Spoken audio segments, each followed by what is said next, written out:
Hi, I'm Tuzi. I'm a women's health specialist, and today I'm going to explain to you how to do an at-home diastasis recti check. This obviously is very complicated and very difficult, and it would be far better if somebody did it for you. But in the event that someone can't, this is how we would do it. Your diastasis is the line between your abdominals that runs from the base of your rib cage to your pubic bone. There are two things that we are looking for. We're looking for, is there tension in your muscles? So if you put your hand on your belly, can you feel your muscles push back at you? And how we would rate this is superficial is really good. I can feel tensioning. Moderate, I have to push my fingers in a little bit to find some tensioning, and deep, I can go all the way into my belly. The second thing we're looking for is there gapping, and does it close when we move? So describing gapping with fingers is not really helpful, because whose fingers are we talking about? Okay, so what I think would be better is if you just find whether there's a gap, and then when you activate your tummy, does the gap actually close? And then based on those two things, you can rate how your belly's going and then see if we can progress it thereafter.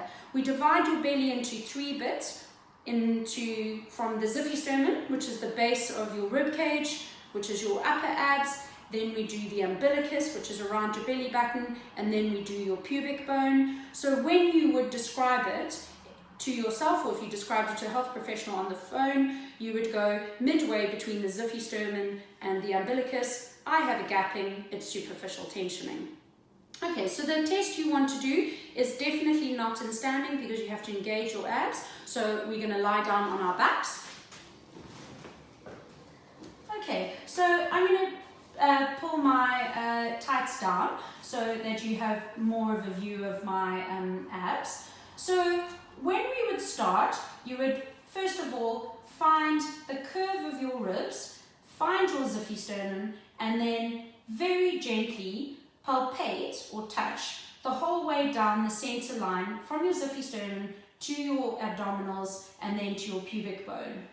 Okay, so once you have an idea of how hard to push, which isn't very hard, kind of similar if you were rubbing cream on yourself, you then want to find out what your belly feels like at rest.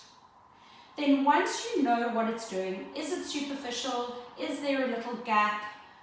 I'm not really sure. You can then write that down.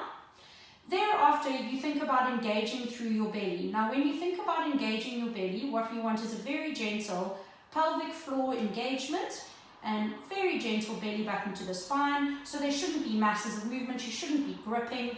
It's just a very gentle 30% contraction. And then you do the same thing again. Can I feel tensioning the whole way down? Do I lose it? Is there a little gap above my belly button or below my belly button? And if I relax my contraction and then contract it again, does that gap close? Okay, so then once you've done that, you then go on to your leg movement. So we do the same thing again, engage through the belly, lift one leg up, and then you're going to work through your tensioning. Is it superficial? Is it moderate? Is it deep? Is there a gap there? Does the gap close? And this is where we start looking for doming. Now, doming is when your abs push up against the ceiling when you do a movement. Now, that is incorrect, and that tells me that your tummy isn't stable enough to actually lift up your leg. So that gives you a baseline for starting your exercises for keeping your foot flat. Okay, so with the legs, we test left and right. And then the last thing that we're going to do is we're going to test a head lift. Now, realistically, at 6 weeks, there will be a little bit of doming and a little bit of gapping with a head lift. And so if you are testing this anywhere between 0 to 3 months postnatal, don't worry about the head lift, it's not necessary. But at 3 months, you want to test it because it gives you an indication of whether or not you could do a sit-up. So we do the same. We engage through the pelvic floor and the deep tummy muscles, gently lift the head, palpate for tensioning, see if there's a gap. If there is a gap, has it closed? Because you'll be checking that same gap all the time. And then, really importantly, does your belly dome? If it domes, then you know you're not ready for any head lifting type exercises, and you've created your baseline. And that's how you would do a diastasis check.